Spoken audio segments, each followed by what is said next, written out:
बिस्मिल्लाहिर्रहमानिर्रहीम। इय्याक नअबुदु व इय्याक नस्तईन। नेक्स्ट बड़ा ही इंपॉर्टेंट चैप्टर है बर्न इंजरी का जनरल सर्जरी के अंदर। ठीक है, अगर आप ये अच्छे से कर लेंगे ना तो आपका एक मेजर पोर्शन जनरल सर्जरी के अंदर कवर हो जाएगा और इसके अंदर से हमारे पास क्वेश्चन आना ही आना है हर सूरत। ठीक है, तो बर्न इंजरी में जो है ना आपको पता होगा कि टिश्यू की इंजरी किस टाइप की होती है। ये हमारे पास है एक तरह से नेक्रोसिस हो जाना टिश्यू का। ठीक है, आपने मुख्तलिफ पढ़े होंगे, इसके अंदर हमारे पास होता है कोआगुलेटिव नेक्रोसिस। तो बर्न के अंदर एक आपका एमसीक्यूज आता है कौन से टाइप का नेक्रोसिस होता है, तो वो हमारे पास कोआगुलेटिव मतलब प्रोटीन जो है ना वो जल के भून जाती है, एक तरह से कोआगुलेशन की शक्ल में आ जाती है। ठीक है, वो आपको पता होना चाहिए। मोस्ट कॉमनली जो है ना वो हमारे पास थर्मल इंजरी है। ठीक है, मतलब कि कोई भी आग हो गया इससे। इसके अलावा हमारे पास कुछ केमिकल बर्न है, जिस तरह एसिड फेंक दिया किसी ने। इलेक्ट्रिकल बर्न है, बिजली लग गई। इसके अंदर भी दो टाइप्स होती हैं, एक वो घर वाला इलेक्ट्रिक होता है और एक होता है जो ट्रांसफार्मर से लगता है। फिर कोल्ड बर्न, ये जो हमारे सियाचिन में जाते हैं, ठीक है, ये सोल्जर्स, तो इनकी अमूमन ये कोल्ड बर्न हो जाता है, जिसके अंदर वो गैंग्रीन और नेक्रोसिस सारे का सारा हो जाता है, वो हम देखेंगे। अच्छा, यहाँ पे हमारे पास कह रहा है कि जो है ना इफ़ेक्ट्स क्या क्या होते हैं। कुछ हमारे पास लोकल इफ़ेक्ट्स होते हैं, कुछ रीजनल इफ़ेक्ट्स होते हैं, कुछ हमारे पास होते हैं जी सिस्टेमिक इफ़ेक्ट्स। तो ये हम देखने हैं इसके अंदर। ठीक है, जो लोकल इफ़ेक्ट्स है ना इसके अंदर जो है ना मोस्टली हमारा जो सुपरफिशियल स्किन है ना वो हमारे पास डिस्ट्रॉय हो जाएगी। ठीक है, सुपरफिशियल स्किन की डिस्ट्रक्शन हो जाएगी और जो डीप टिश्यू है ना वो उसकी वजह से इन्फ्लामेटरी रिएक्शन शो करेंगे।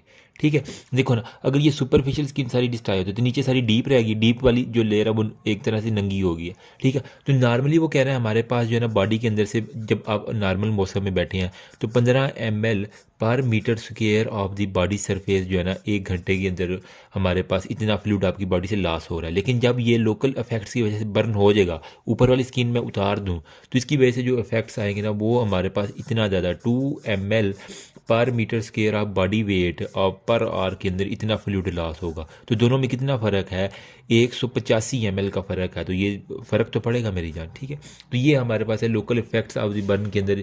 एक तो उसने फ्लूइड का लॉस बहुत ज़्यादा करवा देना है। अगर बर्न हुआ है तो इतना अगर फ्लूइड मुसलसल लॉस होते जा रहा है तो इसके अंदर मरीज़ के अंदर क्या होगा, डिहाइड्रेशन का चांस बहुत ज़्यादा हो जाएगा। बच्चों वाली बात है, कोई भी नहीं है। ठीक है, डिहाइड्रेशन का चांस होगा। साथ में वो कह रहा है हमारे पास हमें इसको कंट्रोल करने के लिए एक wide range of fluid therapy जो है ना वो हमें देनी पड़ती है। स्किन का फैट ख़त्म हुआ तो इसकी वजह से हमारे पास क्या हो सकता है, बॉडी के अंदर हाइपोथर्मिया। ठीक है, क्योंकि फ़ैट हमें सर्दी गर्मी से बचा रही है, तो यहाँ पे अब फैट ख़त्म होगा तो वो हाइपोथर्मिया में मतलब बिल्कुल कूलनेस और वो उसके अंदर चला जाएगा। नंबर सेकंड में हमने कहा कि वो डिहाइड्रेशन के अंदर चला जाएगा। ठीक है, अब जब स्किन नंगी होगी तो बैक्टीरिया आराम से उसके ऊपर ग्रो कर सकती हैं, तो हमारे पास सेप्सिस का ख़तरा बहुत बढ़ जाता है। ठीक है, तो इसको भी हमने जो है ना वो आगे देखना है कि किस तरह कंट्रोल करना है सारे का सारा। अब यहाँ पे वो कह रहा है कि स्किन की जो है ना वो बर्न हो जाती है तो वहाँ पे कुछ कंट्रैक्चर से बन जाते हैं, यूँ करके ना। ठीक है, यूँ करके कंट्रैक्चर से बन जाते हैं। अगर आपने कभी कोई बर्न वाला पेशेंट देखा, वो कंट्रैक्चर्स जो है ना वो एक तरह से जो नीचे वाली नर्व है उनको कंप्रेस करते हैं और वो कंपार्टमेंट सिंड्रोम जो है ना वो करवा सकते हैं। ठीक है, तो कंपार्टमेंट सिंड्रोम जो है ना वो बर्न के बाद होने का चांस ज़्यादा होता है। इसलिए हम अगर डिपेंडिंग अपॉन द केस हम एस्क्रियोटमी जो है ना, ठीक है, वो हम कर देते हैं। मतलब वहाँ पे एस्कार फॉर्मेशन हो जाती है, एक तरह से अकड़ी अकड़ी स्किन होती है। ठीक है, वो हमारे पास कंप्रेस करती है नर्व्स को। इसको ख़त्म करने के लिए हम जो है ना एक प्रोसीजर होता है इस स्कार को खत्म, एस्क्रोटमी जिसे हम कहते हैं, वो आगे हम पढ़ते हैं। ठीक है, तो एस्क्रोटमी के ज़रिए हम क्या करते हैं, वहाँ वहाँ जो है ना वो स्किन को काट देते हैं ताकि वहाँ पे प्रेशर रिलीज़ हो जाए। तो ये हमारे पास होता है लोकल इफेक्ट। रीजनल में हमारे पास क्या होता है, जिस तरह too much thermal injury, suppose जिस तरह के हमारे पास कोई बम ब्लास्ट वगैरह होगा तो इसके अंदर हमारे पास क्या होगा कि इतनी ज़्यादा इनहेल्ड इंजरी है, इतनी गर्म गैसेज हैं कि वो उसके फेफड़ों तक को जला देती हैं। ठीक है, तो हमारे पास एक पूरा रीजन मतलब रिस्पायरेटरी जो रीजन है ना वो सपोज करें हमारे पास जल गया है पूरा, तो ये रीजनल इफेक्ट्स के अंदर आएगा। इसके अंदर मरीज़ को जो है ना वो पूरे सांस की नाली के अंदर एडीमा भी हो सकता है, वो स्टाइडर के साथ आएगा। ठीक है, और इसके साथ उसको जो है ना वो बहुत ज़्यादा हार्नेस ऑफ वाइस राइज होगी, उससे बोला भी नहीं जा रहा होगा, और रिस्पायरेटरी डिस्ट्रेस के अंदर मोस्टली जा रहा है, क्योंकि उसके फेफड़े तो जल चुके हैं, अंदर से भुने हुए हैं। तो यही होता है जब वो बहुत ज़्यादा जो किसी जगह पे ब्लास्ट होता है ना, तो इस तरह ही हमारे पास होती हैं। ठीक, फिर लास्ट में हमारे पास होते हैं कुछ सिस्टेमिक जो है ना, मतलब इसमें अब सिस्टम जो है ना वो हमारे पास इन्वॉल्व है। सपोज करें कि हमारे पास जो सर्कुलेटरी सिस्टम है ना, ठीक है, उसके अंदर जो है ना वो सारी की सारी चेंजेस आना शुरू हो गई हैं। ठीक है, फ्लूइड लॉस हमारे पास इतना ज़्यादा हो गया है कि मतलब उसकी बॉडी इतनी ज़्यादा बर्न हो गया कि वो बंदा हाइपोवोलीमिया में चला गया। हाइपोवोलीमिया से उसका जो बीपी है वो सारे का सारा डाउन हुआ। बीपी डाउन होने की वजह से हमारे पास पल्स जो है ना वो ड्रॉप हुई, और उसके अंदर जो वाइटल आर्गन को जानी है, हार्ट हो गया, लंग्स हो गया, ब्रेन हो गया, किडनी हो गया, उसको ठीक सप्लाई नहीं की और उसके अंदर सिस्टेमिक इफेक्ट आ गया। ठीक है, अब यहाँ पे वो कह रहा है कि जीआईटी के अंदर भी हमारे पास अगर सप्लाई कम आ जाए, ठीक है, तो जीआईटी की हमारे पास मोटेलिटी जो है ना वो कम हो जाती है। अब ये देखो, स्टोमिक को अगर ब्लड सप्लाई नहीं जाएगी तो वहाँ पे जो एसिड बन रहा है वो मज़ीद बनता जाएगा, बनता जाएगा, बनता जाएगा, और वहाँ पे स्टोमिक के अंदर अल्सर बनना शुरू हो जाते हैं। इस अल्सर को हम नाम देते हैं कर्लिंग अल्सर का। ठीक है, तो ये सारी बुक की लाइन है, कोई इतना मुश्किल नहीं है कि यहाँ पे स्टोमिक के अंदर नेक्रोसिस की वजह से जो अल्सर बनते हैं वो हमारे पास होते हैं। ठीक है, साथ में हमारे पास उस क्योंकि जल गई है स्किन तो बॉडी को प्रोटीन ज़्यादा चाहिए। ठीक है, अब उसका मेटाबॉलिक रेट जो है ना वो बहुत तेज़ यकदम से बढ़ जाएगा। ठीक है, साथ में न्यूट्रिशनल सप्लाई उसकी कम है, तो बॉडी जो है ना वो उसके मुताबिक कैसे अब करेगी। ठीक है, अब देखो ना, जब भी मसल बर्न होता है तो मसल के अंदर हमारे पास पता है क्या होते हैं। मसल में हमारे पास होती हैं जी हमारे पास मायोग्लोबिन। ठीक है, तो क्योंकि जो कि स्टोर फार्म है हीमोग्लोबिन की, तो जो मायोग्लोबिन है ना वो बर्निंग की वजह से हमारे पास रिलीज हो जाएंगे। अब जब ये रिलीज़ होंगे खून के अंदर, खून से इन्होंने कहाँ जाना है, किडनी के अंदर। ठीक है, तो किडनी के अंदर जब एक्सक्रीशन करेंगे वो हमारे पास यूरिन में आएंगे, जिसे हम कहेंगे मायोग्लोबिनो यूरिया। ठीक है, मायोग्लोबिन इन यूरिन हमारे पास आ गया है, तो इसकी वजह से हमारे पास क्या होगा, आपकी किडनी जो है ना वो डैमेज हो जाएगी। तो किडनी डैमेज यहाँ पे हमारे पास एक और बड़ी वजह होगी। तो ये सिस्टमिक के अंदर आ गया, सर्कुलेटरी आ गया, जीआईटी हो गया, किडनी के सारे आ गए। ठीक है, तो ये हमारे पास होती हैं। अब यहाँ पे हमारे पास कुछ क्लासिफिकेशन दी हुई है। ठीक है, उसको हम डिस्कशन कर लेते हैं, इसके बाद में एंड पे मैं आपको ना बुक से करूँगा। इजी ही है, कोई इतना मुश्किल नहीं है।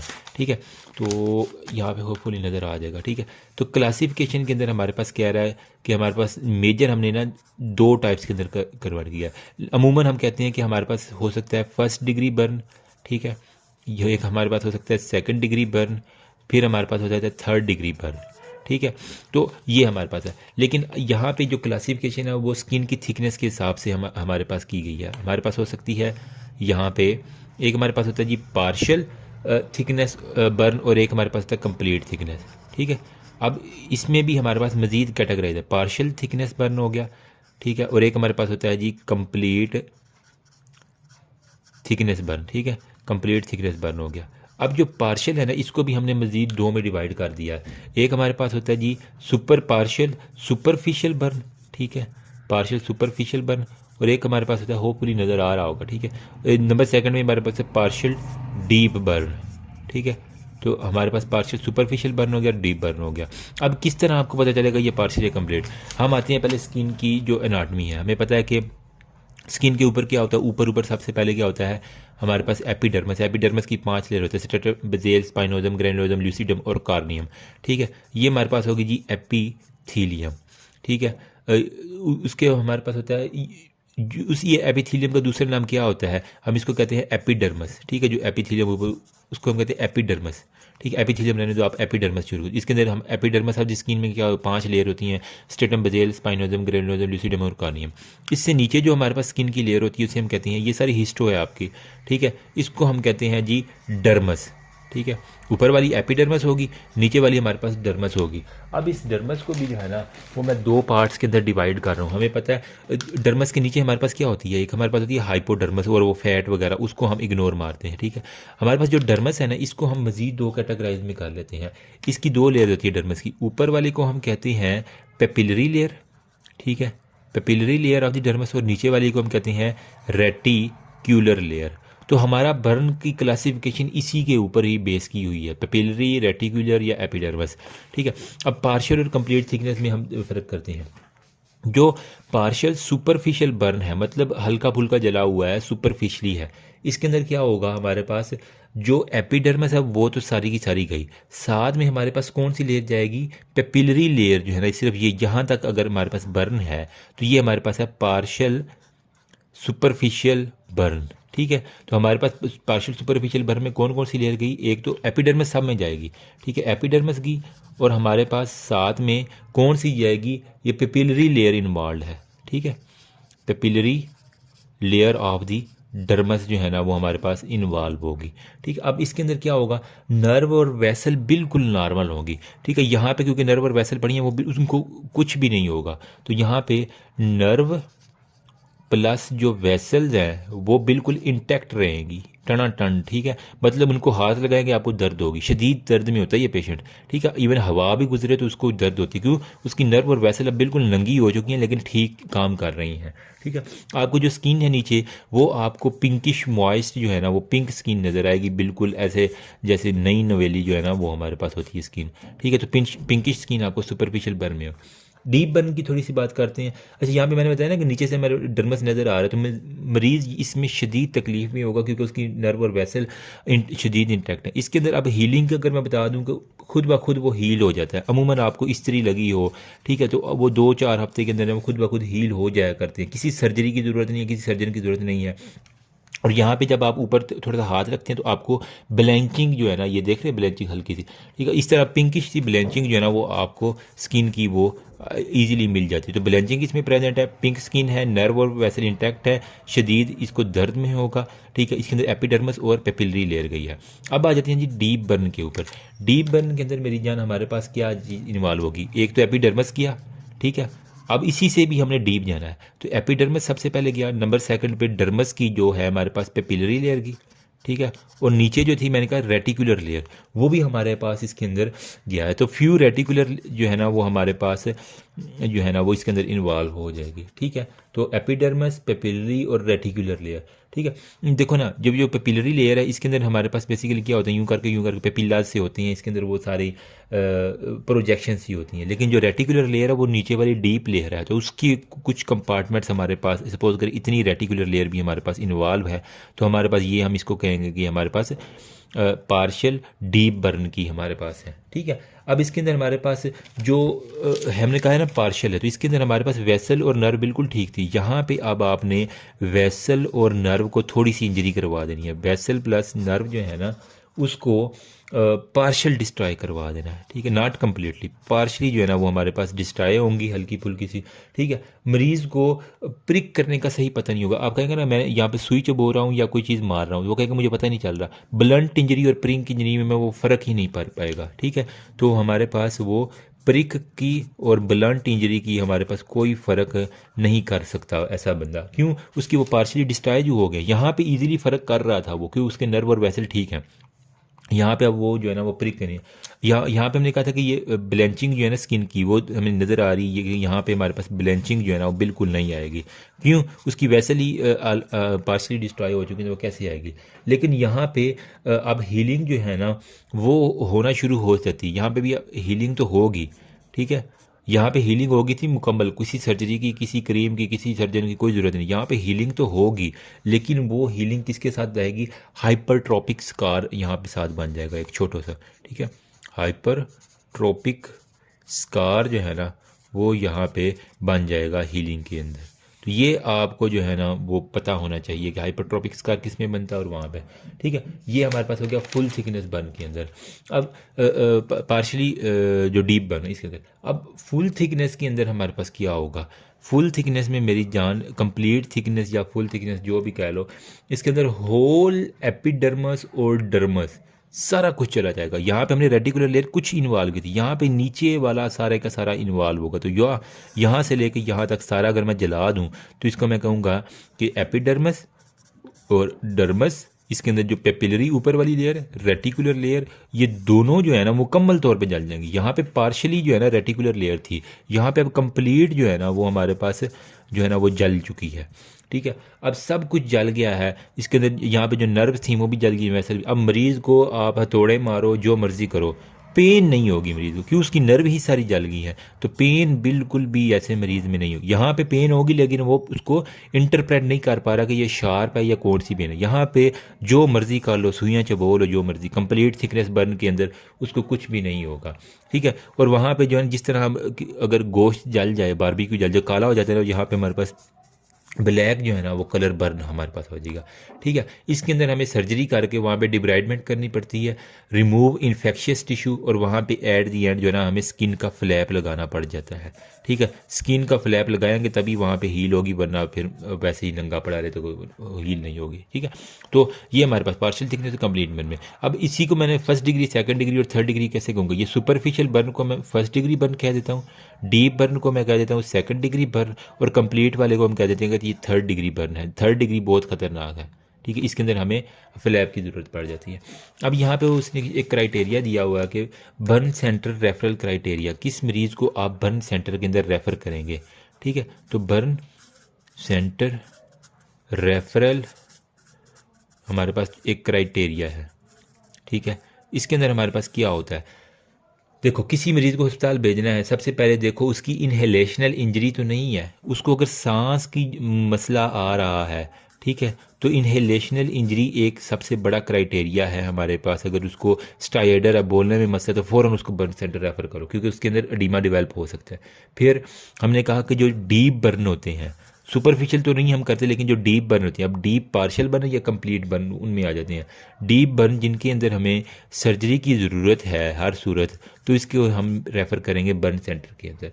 फिर एक्सट्रीम ऑफ द एज, अब एक्सट्रीम ऑफ द एज क्या, अब तो बच्चा बहुत छोटा है या बहुत बूढ़ा है, ठीक है, तो बूढ़े लोगों में भी हीलिंग देर से होती है, बच्चों में भी जो है ना वो हमारे पास होती है। अगर इनका 10% भी जल जाए ना, नॉर्मल अडल्ट में अगर 20% जल जाए तब हम उसको खतरा कर दें, लेकिन बच्चे और बूढ़े में अगर 10% भी जल जाए, ये MCQ जाता है, तो इसको फ़ौरन से हमने जो है ना वो रेफ़र कर देता है। तो मिडल एज में अगर बंदा बर्न हुआ है और वो 20% से ज़्यादा बर्न हो गया, तो फिर उसको रेफ़र करेंगे, ठीक है। अब अगर कोमॉर्बिड पेशेंट है, ठीक है, मतलब उसके जो है ना वो साथ में हैंड, फुट, सोल, पाम और फेस, और इवन उसकी अगर पेरिनियम तक जल चुकी है, ठीक है, तो उसको भी हम रेफ़र करें, क्योंकि पेरिनियम में एक उसका जो मेजर आर्गन पड़े हुए हैं, तो वो अगर जल गए तो फिर, ठीक है।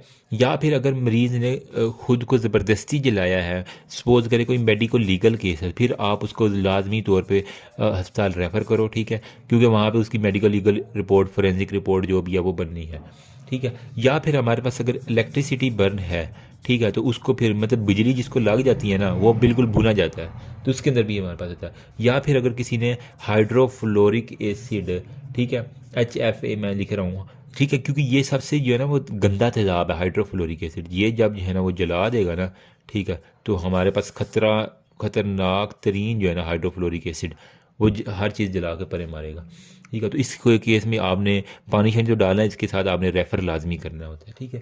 अब बाज़ार में खड़े हो आप, ठीक है, अगर बर्न कोई बंदा आपको बर्निंग वाला नज़र आ गया, तो क्या करोगे सबसे पहले, तो आपने वही जो है सबसे पहले तो उसको जो है ना वो उस आग वाले एरिए से हटाओगे, ठीक है, उसके ऊपर जो आग लगी हुई है उसको सबसे पहले बुझाओगे, ठीक है। ये दो काम करने के बाद आपने क्या करना है, एयरवे, ठीक है, उसका मेंटेन करना है, उसके बाद ब्रीथिंग मेंटेन करनी है, उसके बाद उसकी जो है ना वो सर्कुलेशन मेंटेन करनी है, सर्कुलेशन में पल्स है, ठीक है। जितनी भी आग लगी उसको दूर करो, उसके कपड़े अगर आग से है तो उसको कपड़ों को उतरवा दो, ठीक है। साथ में आपने कूल्ड वाटर जो है ना, ठीक है, कूल वाटर, ठीक है, वो अमूमन उसे कह के पाइप चला दो, ठीक है, और उसके ऊपर पानी डालना शुरू कर दो। कूल वाटर जो है ना वो बड़ा एक इंपॉर्टेंट होता है इसके अंदर के बर्न को कंट्रोल करे, ठीक है। और जो एरिया हमारे पास बर्न है, सपोज करें उसका हाथ बर्न हो गया, तो उसको लटकाना नहीं है, वरना वहाँ पे एडिमा डेवलप हो जाएगा। उसको जो है ना वो एलिवेट कर देना, जो चीज़ उसकी जो है ना बर्न है उसको एलिवेट कर दोगे, आपके पास वो बंदा काफ़ी हद तक गुजारा कर जाएगा, ठीक है। अब यहाँ पे हमारे पास है कुछ असेसमेंट्स, ठीक है। असेसमेंट में आपने क्या क्या करना होता है बर्न वाले पेशेंट के अंदर, वो मैं आपको थोड़ी सी बता देता हूँ। तो असेसमेंट के अंदर मेरी जान, अगर आपके पास कोई भी पेशेंट आ गया, तो इसके अंदर आपने सबसे पहले उसका एयरवे जो है ना वो आपने देखना है, ठीक है। सांस, उसे कहना बोल के दिखाओ, अगर वो ठीक बोल रहा है तो ठीक, वरना अगर वो स्टाइडर तो इसका मतलब एडिमा डेवलप हो रहा है। फिर उसका जो है ना वो परसेंटेज ऑफ बर्न एरिया, उसको कितना एरिया जो है ना उसका बर्न हो चुका है, हम क्या करते हैं रूल ऑफ 9 हमारे पास होता है, पार्कलैंड फार्मूला हो गया और एक रूल ऑफ 9 हो गया, ठीक है। तो रूल ऑफ 9 के ज़रिए जो है ना हम एक 9/999 हम करके उसको जो है ना वो कर लेते हैं। फिर हम देखते हैं उसकी पैची डिस्ट्रीब्यूशन, ठीक है, कितने पैच जो है ना, अगर सपोज करें एक हाथ उसका देख लेते हैं, उसके मुताबिक हम पेपर काट लेते हैं और जितना वो पैच होता है ना उसके मुताबिक वो पैच गिन लिया करते हैं। तो पैची इन्वॉल्वमेंट जो है ना, पैची डिस्ट्रीब्यूशन, वो उसकी असेसमेंट के अंदर हम देखेंगे। फिर डेप्थ ऑफ द बर्न, कितना डीप गया है, सुपरफिशियल है, डीप है, हम क्या बैलेंसिंग करके देखते हैं, उसको कोई चीज़ चुभा के देखते हैं, अगर वो कह रहा है कि मुझे फील ही नहीं हो रही तो मतलब 3rd डिग्री बर्न है, अगर उसको फील हो रही है लेकिन वो दोनों में के दरमियान डिस्टिंक्शन नहीं कर पा रहा तो मतलब वो पार्शियल डीप थिकनेस बर्न हो गया, ठीक है। फिर आप सरकमफ्रेंशियल बर्न को देखेंगे और इसके साथ जो भी एसोसिएटिव इंजरीज है ना वो भी आप इसके अंदर असेस करेंगे कि आया कि उसको नेक की स्पाइन की जो इंजरी है वो तो नहीं हुई, कहीं हाइट से तो नहीं गिरा, वो सारी की सारी हैं, ठीक है। तो एयरवे के अंदर सबसे पहले अगर मैं बताऊँ आपको तो उसको क्या करना है, आपने इंट्यूबेट करना है, ठीक है। तो आप इंट्यूबेशन कैसे करेंगे उसकी एयरवे के लिए, एयरवे में हमने उसको एंडोट्रेकियल ट्यूब जो है ना वो पास कर देनी है, जिसे कहते हैं ETT, ठीक है। एंडोट्रेकियल ट्यूब जो है ना उसके ज़रिए आप इंट्यूबेट करेंगे। अगर रिमेंबर एडिमा ना हुआ हो मरीज़ के रिस्पिरेटरी, मतलब ये उसके है ना जो सांस की नाली है, ठीक है, ये उसके फेफड़े हैं सपोज करें, तो यहाँ पे अगर एडिमा हुआ है तो फिर आप ETT पास करोगे तो वो इंजरी करवाएगी, ठीक है। अगर एडिमा नहीं हुआ मरीज़ को, ठीक है, और पहले आपके पास आ गया तो फ़ौरन से ETT पास कर दो, ठीक है। लेकिन अगर एडिमा हो गया मरीज़ को, ठीक है, तो फिर आप कहेंगे कि हमने कभी भी ETT पास नहीं करनी, नेवर नेवर। वरना क्या होगा, अगर तुम पास करने की कोशिश करोगे एयर वे पहले ही फटा पुराना हुआ, वहाँ पे आपको बहुत सवेयर इंजरी एयर वे पैसेज फट जाएगा, बिल्कुल हमें रेजा रेजा हो जाएगा। तो फिर हम क्या करते हैं, सांस को बहाल करने के लिए हम बाहर से ना क्रिकोथायरॉइडेक्टमी जो है ना वो कर ले, गले के ऊपर से जो है ना वो काट के क्रिकोथायरॉइडेक्टमी जो है ना, ये आपने ENT के अंदर पढ़ा होगा, क्रिकोथायरॉइडेक्टमी जो है ना वो CT में याद किया हुआ है, वो हम कर देते हैं, ठीक है। ये या फिर हम इसको हम कहते हैं एमरजेंसी ट्रेकियोस्टमी, ठीक है। बस सांस आपने हर सूरत बहाल करना है, एमरजेंसी ट्रेकियोस्टमी जो है ना वो उसकी कर दो, तो उसके सांस बहाल हो गए तो फिर सारा ठीक हो जाएगा, ताकि दफा सांस तो भी। फिर आपने ट्रीटमेंट में क्या यूज़ करना है, नेबुलाइज़र जो है ना वो आप यूज़ कर सकते हो, ठीक। फिर फिजियोथेरापी ऑफ द चेस्ट जो है ना वो आप इसके अंदर कर सकते हो। वार्म ऑक्सीजन देनी है, गर्म थोड़ी सी हल्की सी गर्म और ह्यूमिडिफाइड, ठीक है, गर्म और उसके अंदर नमी हो, ठीक है, वो वाली ऑक्सीजन देनी है। और साथ में एसोसिएटेड वेंटिलेशन में आप CPAP लगा सकते हो, ठीक है, BiPAP लगा सकते हो, ठीक है। फिर इसके बाद जब मरीज़ थोड़ा सा ठीक हो तो फिर आप एंडोट्रेकियल ट्यूब पास करके उसकी ये ट्रेकियोस्टमी निकाल दो तो वो काफ़ी हद तक हो जाता है, ठीक है। अब यहाँ पे आता है जी परसेंटेज ऑफ बर्न जो है ना वो आपने कैलकुलेट करनी है, नंबर 2 वाली जो बात है मैंने कही है असेसमेंट के अंदर यहाँ पे, ठीक है। तो percentage of burn area rule of 9 हमारे पास होता है, ठीक है। तो इसके लिए हमारे पास जो हेड एंड नेक है ना वो हमारे पास होता है जी 9%, हेड एंड नेक हमेशा 9% होगा। इसको गौर से देख लेना क्योंकि इसके अंदर से ना बड़े MCQs लेते हैं। हेड एंड नेक हमारे पास क्या हो गया जी 9% हो गया, ठीक है। इसके बाद जो हमारे पास है जी front of the chest and abdominal wall, ठीक है, फ्रंट ऑफ चेस्ट, ठीक है, और एब्डोमिनल वाल जो फ्रंट की एब्डोमिनल वाल है, ठीक है, वो हमारे पास होती है 18%, मतलब 9% फ्रंट ऑफ द चेस्ट और 9% एब्डोमिनल वाल, तो 9 × 2, ठीक है, इसको हम लिखता हूँ 18%। फिर इसी को हम उसको मोड़ देते हैं, ठीक है, बैक ऑफ द चेस्ट मैं दिखाता हूँ आपको प्लस एब्डोमिनल वाल, ठीक है, इसको भी हम लिखते हैं कि 9% बैक ऑफ दी चेस्ट है और 9% बैक ऑफ दी एब्डोमिनल वाल, तो दोनों को कलेक्टिवली हम लिख लेते हैं, हमारे पास हो गया ये 18%, ठीक है। फिर हमारे पास होती है जी लोअर लिम्ब, ठीक है, लोअर लिम्ब मतलब उसकी टांगें हैं, तो टांगों को हम क्या करते हैं राइट वाली और लेफ्ट वाली, ठीक है। हमारे पास क्या होता है लोअर लिम्ब में हम 18 × 2 मतलब ओवरऑल दोनों टांगों को मैं लिख देता हूँ 36%, ठीक है। फिर हमारे पास जो होती है जो अपर लिम्ब है, ठीक है, अपर लिम्ब में हमारे पास क्या होती है 9% जो है ना वो राइट वाला होता है और 9% लेफ्ट वाला, तो 9 × 2 मतलब 18% पूरा अपर लिम्ब हो गया, ठीक है। फिर हमारे पास होती है जी पेरिनियम, पेरिनियम हमेशा जो है ना वो हमारे पास 1% होती है, ठीक है। अब मैं आपको दिखा देता हूँ एक डायग्राम। देखो यहाँ पे हमारे पास है जी 9% जो है ना वो उसका हो गया, हमने कहा हेड एंड नेक 9% होगी, ठीक है। उसके बाद मैंने इसके अंदर, चलो ये सपोज करें उसके जो है ना ये चेस्ट आ गया, ठीक है, और ये इसके बाजू आ गए, ठीक है, ये इसका सारे का सारा बाजू है। अब इसी डायग्राम को याद रखना, 9% ये हमारे पास, मैंने कहा कि अपर लिम्ब टोटल 18% है, तो 9% जो है ना वो आर्म फ्रंट और बैक से है, और 9% जो है आर्म वो राइट वाला, और 9% फ्रंट और बैक से लेफ्ट वाला, ठीक है। रिमेंबर फ्रंट और बैक दोनों का 9% है, तो इंटीरियर वाला 4.5 होगा, पोस्टीरियर वाला 4.5, तो ये मिला के 9 में, तो 4.5% फ्रंट है इसका, ठीक है, और 4.5% जो है ना वो उसका बैक के अंदर, तो उसको कलेक्टिवली हम 9% अपर लिम्ब लिख रहे हैं, ठीक है, राइट का, और फिर 9% लेफ्ट का, तो ओवरऑल अपर लिम्ब हमारे पास 18% हो गया, ठीक है। अब मैं आता हूँ चेस्ट के ऊपर। हमने कहा ये जो चेस्ट है ना वो हमारे पास, और एब्डोमन, ठीक है, फ्रंट ऑफ द चेस्ट और एब्डोमन टोटल हमने 18% लिखा हुआ है, ठीक है।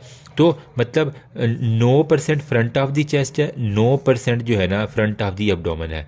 अब इसी को अगर मैं पीछे से कर दूँ तो 9% बैक ऑफ द चेस्ट है, 9% बैक ऑफ द एब्डोमेन है, तो 9 मल्टीप्लाई बाय 2, ठीक है, 9 मल्टीप्लाई बाय 2 18% हो गया, ठीक है। तो हमारे पास जो है ना 9 और 9 फ्रंट ऑफ द चेस्ट और एब्डोमेन को अगर कलेक्टिवली लिखूँ तो 9% अब फ्रंट है, 9% बैक, 18% ये हो गया।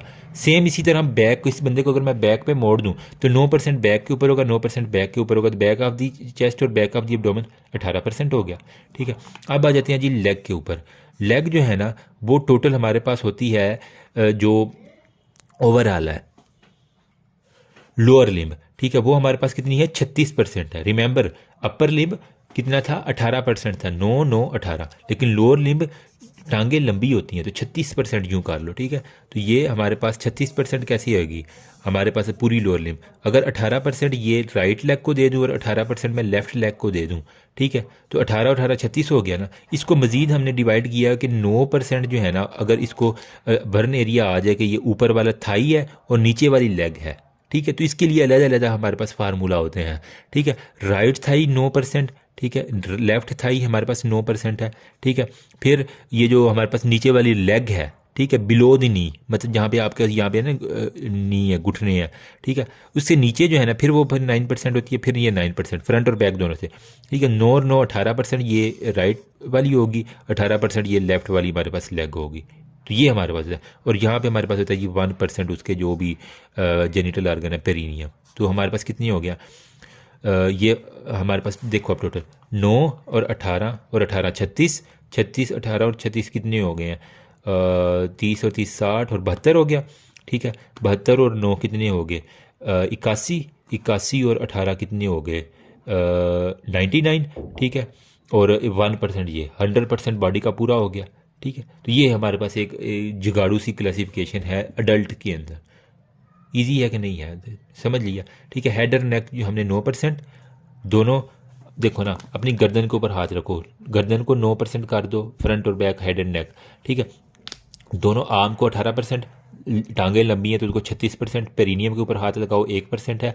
Front of the chest 9%, front of the abdomen 9%, back of the chest 9%, back of the abdomen 9%। Easy है बिल्कुल, कोई मुश्किल बात नहीं है इसके अंदर, होपफुली आप कर लेंगे। बच्चों में थोड़ा सा जो है ना वो केसेस चेंज होते हैं, मैं बुक में दिखाऊंगा, ठीक है। बच्चों में हमारे पास जो ये वाला है इसको हम 9 की जगह 18 कर देते हैं, ठीक है। और ये जो टांगे हैं हमारे पास वो हमारे पास 18 की बजाय 14 बच्चों की टांगे छोटी होती हैं तो यहाँ पे 14% हो जाती हैं, ठीक है। बस ये हमारे पास फ़र्क है, बाकी ओवरऑल बॉडी 100% ही होती है और कोई इतना इशू नहीं होता, ईजी है। अमूमन आपको एग्जामिनर किस तरह फंसाता है मैं आपको थोड़ा सा बता दूँ। वो कहता है कि अगर उसका एंटीरियर जो है ना वो अपर चेस्ट इन्वॉल्व है, चेस्ट तो ये पूरी है, तो वो कह रहा है अपर चेस्ट और इंटीरियर इन्वॉल्व है, तो एंटीरियरली 9% है, लेकिन अगर इसका वो कह रहा है अपर चेस्ट इन्वॉल्व है तो 4.5% अपर चेस्ट के अंदर हम लिखते हैं, ठीक है।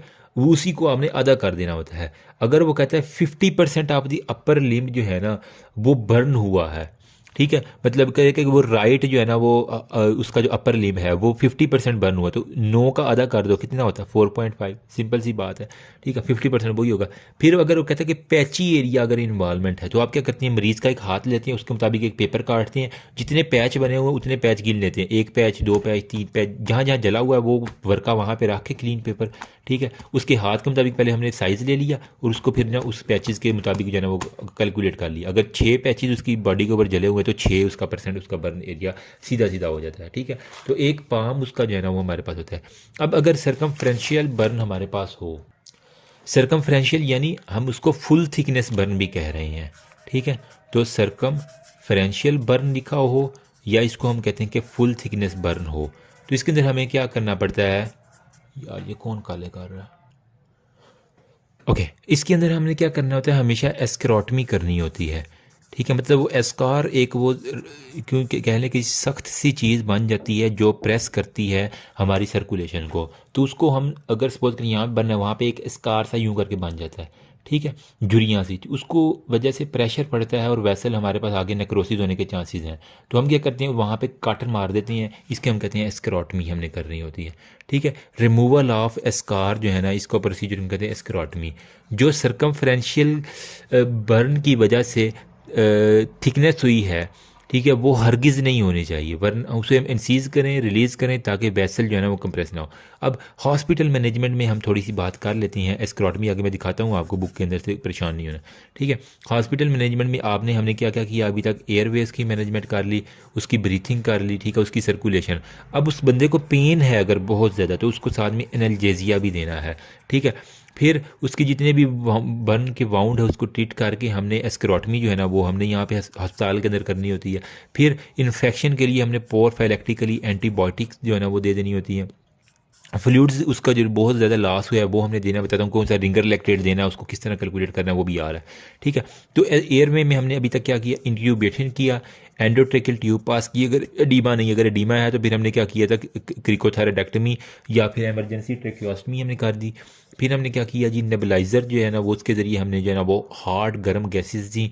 फिर हमने क्या किया, चेस्ट जो है ना उसको जो है ना वो हमने फिजियोथेरापी के लिए किया ताकि ईजिली हो, वार्म ऑक्सीजन हमने दी और असिस्टेड वेंटिलेशन। अब फ्लूइड के लिए हमारे पास एक फार्मूला है, parkland formula. Remember rule of 9 था बर्न के लिए ही, पार्कलैंड है ना हमारे पास, पार्क के अंदर पानी आ गया तो मतलब फ्लूइड की जो है ना वो हमने मैनेजमेंट करने के लिए पार्कलैंड फार्मूला करना है।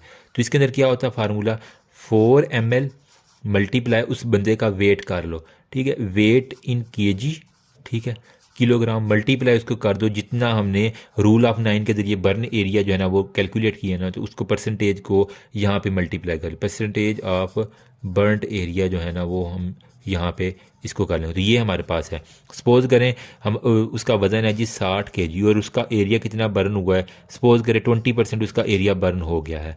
ठीक है, तो मैं क्या करूँगा, ये पार्कलैंड फार्मूला में 4, ये पार्कलैंड कोई साइंसदान उसने ये याद किया, अब 4 का मुझे नहीं पता क्यों लिखा उसने, 4 मल्टीप्लाई उसका वेट कितना है 60 kg।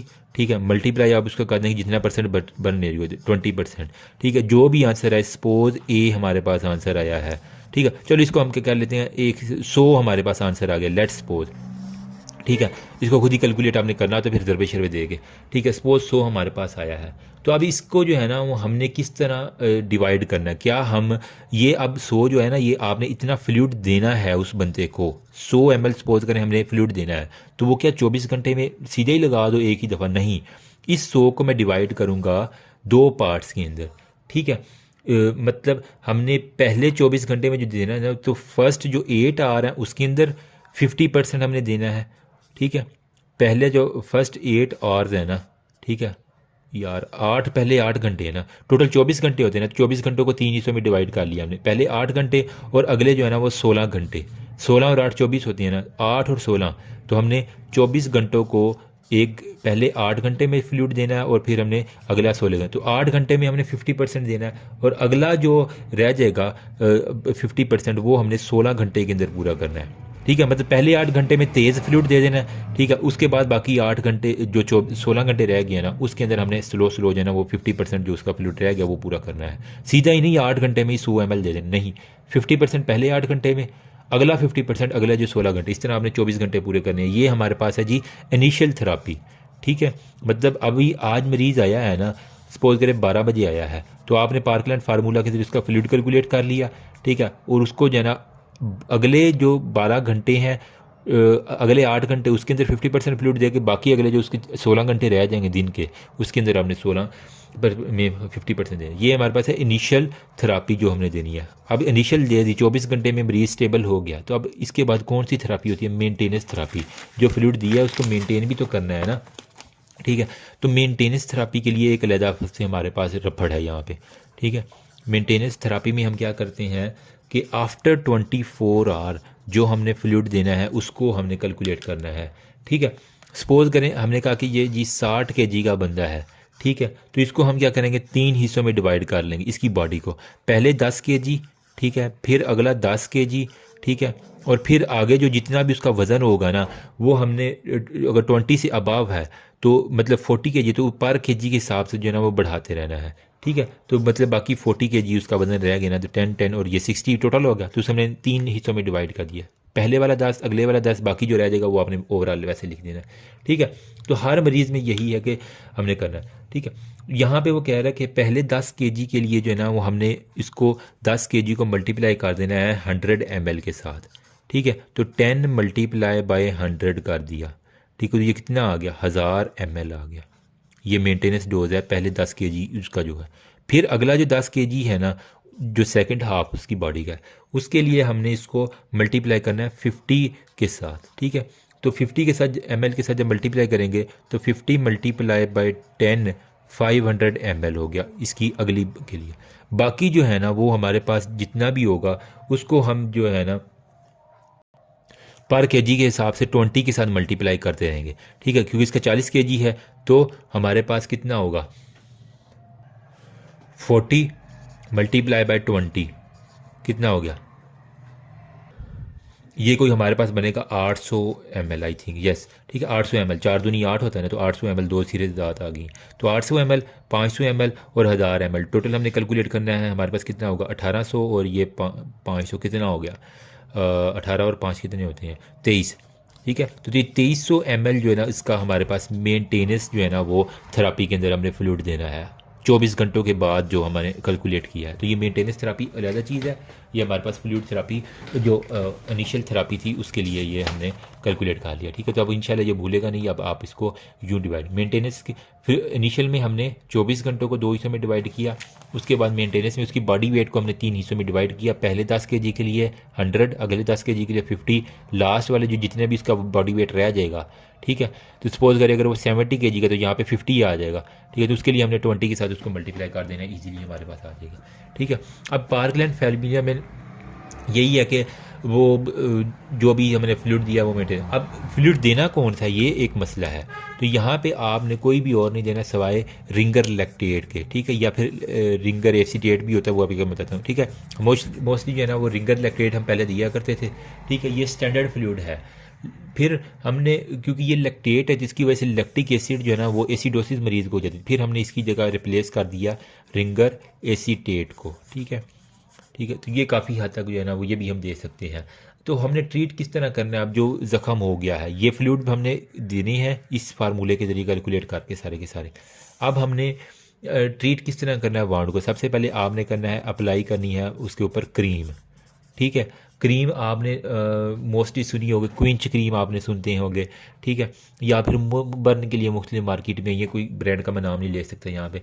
तो उसके अंदर हमारे पास होता क्या है, सिल्वर सल्फा सैलाजीन हो गया, ठीक है, सल्फा डायाजीन, सॉरी, ठीक, सिल्वर सल्फा डायाजीन जो है ना हमारे पास उसके अंदर होती है। सिल्वर से याद कर लो कि सिल्वर ही जो है ना हमारा है, ठीक है। इसका एंटीबायोटिक प्रोफाइलैक्टिकली बहुत अच्छा है ये, ठीक है, और ये अगेंस्ट सूडोमोनास जो गलत बैक्टीरिया है ना, सूडो मतलब गलत, तो सूडोमोनास के खिलाफ बड़ा अच्छा ये हेल्पफुल होता है, तो हमें इन्फेक्शन नहीं होना देता, ठीक है। इसके अलावा सिल्फर सल्फा डाइजीन के अलावा हमारे पास जो होती है ना वो सिल्वर नाइट्रेट भी आ जाते हैं, ठीक है, ये भी हम दे सकते हैं।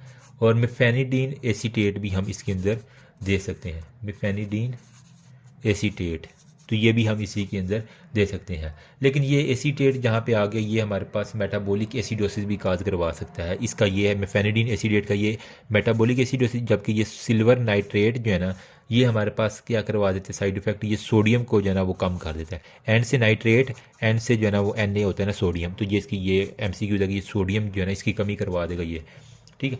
अगर बहुत ज़्यादा बर्न है तो क्रीम से काम नहीं है, फिर हमारा बहुत डीप बर्न है तो इसके लिए फिर हमें स्किन ग्राफ्टिंग जो है ना वो हमें करनी पड़ती है। उसके किसी और बॉडी पार्ट से ले के, स्किन थाई से ले लो, बटक से ले लो, उसको उस जगह पे लगाना पड़ता है, ठीक है। अब यहाँ पे मैं थोड़ी सी बात करना चाह रहा हूँ एस्क्रोटमी की, ठीक है। मतलब हमने वो जो रिलीज़ करनी है, एस्कार जो बना है उसको काट देना है ताकि वहाँ से प्रेशर रिलीज़ हो, ठीक है। वजह क्यों थी इसके अंदर, हमारे पास कोआगुलेटिव नेक्रोसिस इसकी वजह से, ठीक है। टिश्यू में हमारे पास डीप बर्न बनता है ना, ठीक है। ये चीज़ों को कंप्रेस करता है, इस वजह से हमने इसको एस्क्रोटमी जो है ना वो करनी होती है। अब हमने एस्क्रोटमी जो है ना वो इंसिजन देने का तरीका क्या है, आपने मिड एक्सियल लाइन के ऊपर जो है ना वो इंसिजन देनी होती है, ठीक है। ताकि वो मिड एक्सियल के ऊपर देने का वजह है तो ये कि कोई भी नर्व उसकी ना कटे बस, ठीक है। नर्व को हमने बचा लेना, कोई वैसल बड़ी ना कट जाए, तो बस इसके मिड एक्सियल के ऊपर देने हैं, ठीक है। टांगों के में मतलब साइडों साइडों से यूं यूं करके हमने हाथों से देना है, टांगों की भी साइडों साइडों से हमने काटनी होती है। अभी बुक के अंदर पिक्चर बनी हुई है, मैं दिखा देता हूँ।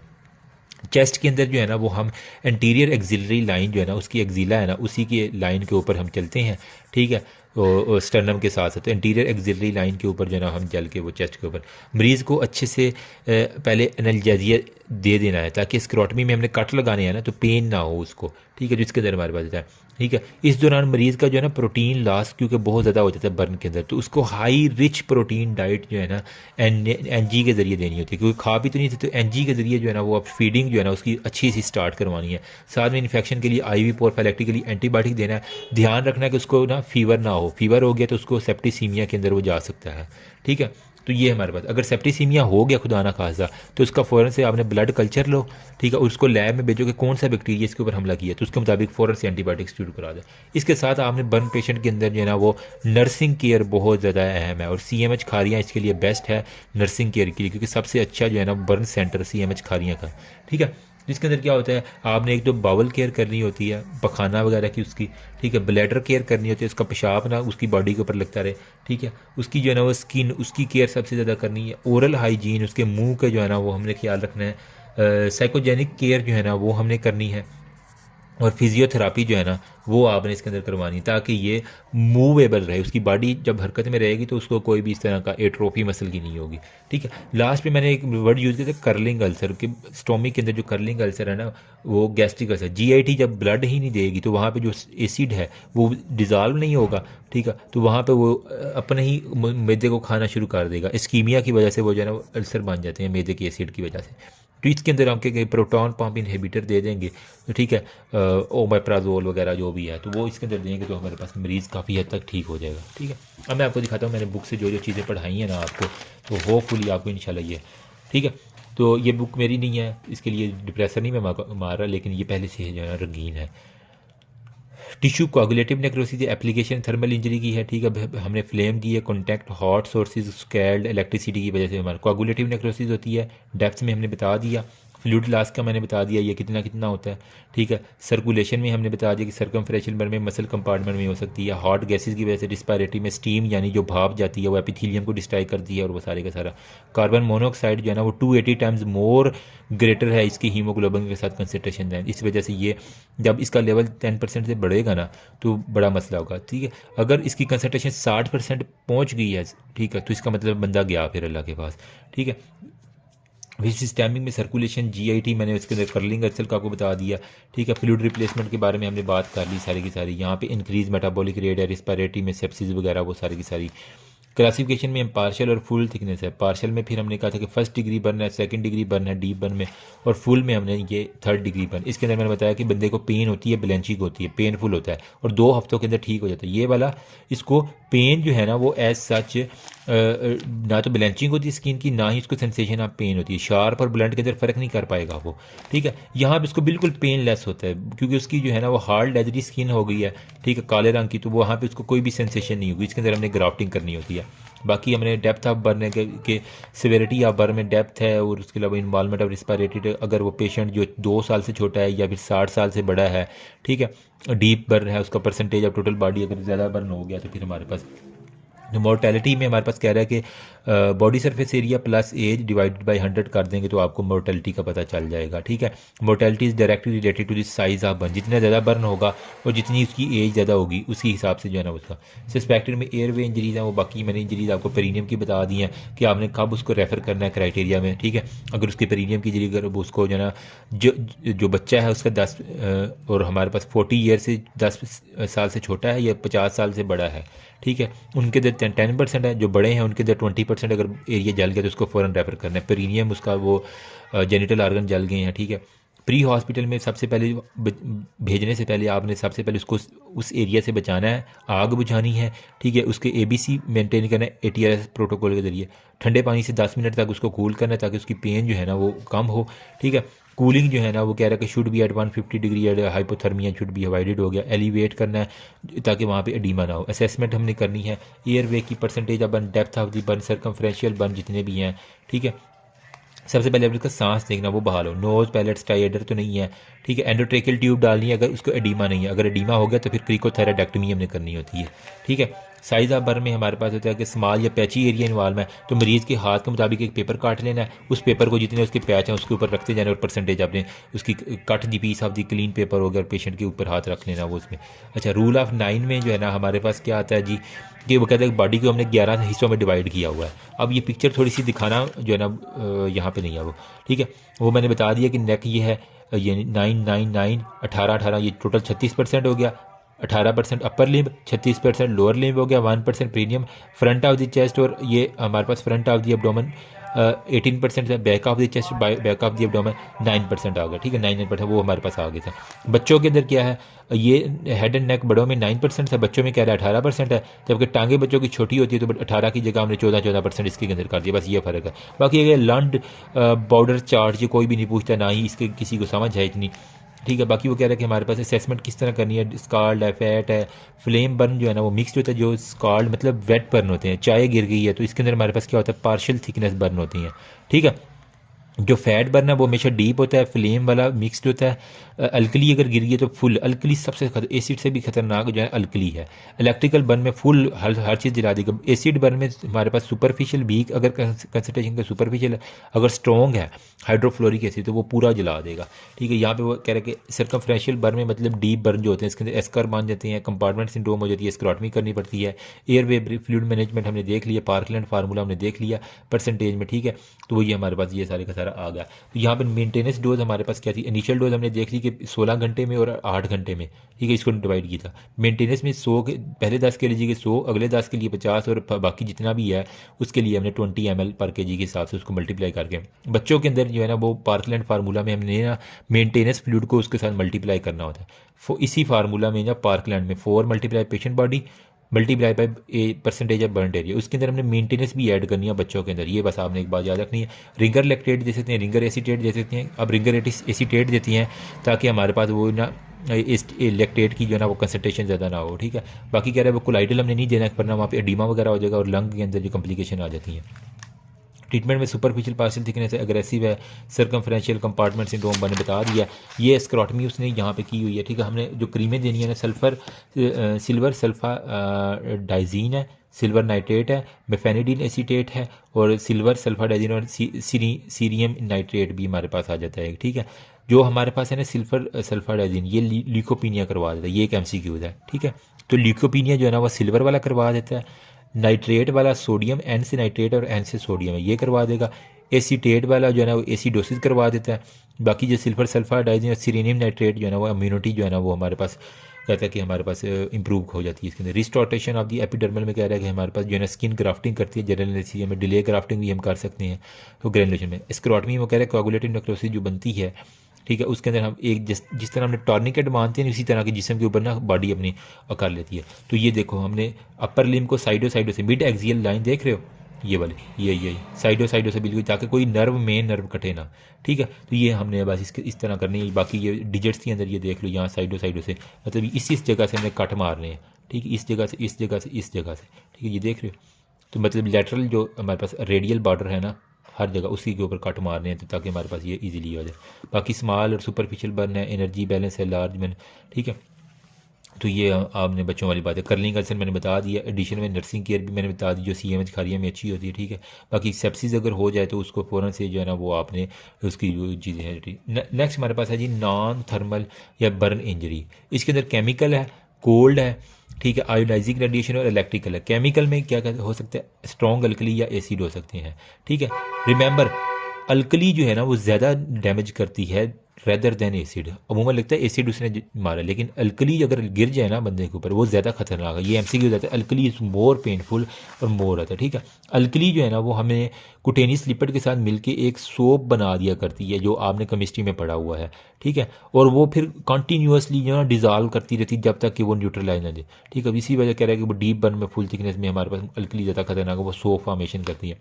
एक्यूट केयर में हमने क्लॉथ जो है ना अगर गिर गया है खुदा ना खास्ता, तो उसके सबसे पहले कपड़े रिमूव करके बहुत ज़्यादा पानी उसके ऊपर फेंकना है और 15 मिनट तक जो है ना उसको धोते रहना, वॉश करते रहना, ठीक।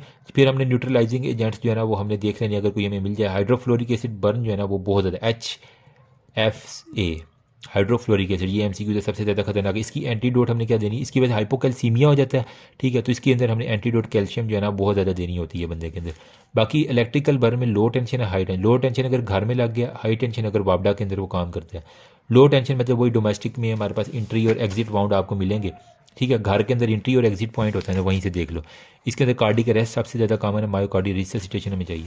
हाई टेंशन में जो है ना वो बनता है बिल्कुल ही ना फ्लैश इंजरी की, जिस तरह आसमानी बिजली गिर गई है इसी तरह हमारे पास का, ठीक है। इसके अंदर जो है ना वो किडनी के अंदर मायोग्लोबिन आता है, जिसकी वजह से हमारे पास जो है ना वो मायोग्लोबिन यूरिया और रीनल फेलियर हो सकता है। कूल्ड इंजरी है जो सियाचिन के अंदर होता है, जिनका 42 डिग्री से ज़्यादा फौजियों का अगर टेम्परेचर चला जाए, तो ये एक छोटा सा टेबल है। हाई टेंशन इलेक्ट्रिक में हमें एसिडोसिस बहुत ज़्यादा हो जाती है, इसके लिए हमने IV बाइकार्बोनेट देना है। बाकी मसल के अंदर कंपार्टमेंट सिंड्रोम को खत्म के फेशियोटमी या स्क्रॉटमी। मायोग्लोबिन के लिए मायोग्लोबिन यूरिया रीनल डिसफंक्शन, इसके अंदर हम हाई आउटपुट यूरिन 2 ml/kg/h के साथ। सीवियर लिम्ब डैमेज है तो एम्प्यूट कर दो, मतलब आपने हाथ कटे हुए देखे होंगे लोगों के बिजली में जो काम कर रहे होते हैं। मायोकार्डियल डैमेज में ECG चेंजेस होंगी, हार्ट फेलियर, डायूरेटिक और पॉजिटिव जो है ना आप दे देंगे। अगर ECG दिल का मसला है तो आप डायूरेटिक दो और पॉजिटिव जो है ना वो आइनोट्रॉपिक दे दोगे, तो वो काफ़ी हद तक हो जाएगा। ये मैंने एक रूल ऑफ 9 किया हुआ, नो नो नो नो, ऊपर वाली थाई और लेग, फिर नो फ्रंट थाई और फिर वो ऊपर वाली लेग, और ये फ्रंट और बैक दोनों हो गए। 1% 18% फ्रंट बैक, 18% फ्रंट बैक, ठीक है। ईजी हो गया। That's all about, thank you so much, remember me also in your precious prayer. अल्लाह हाफिज़, hopefully you enjoyed the video.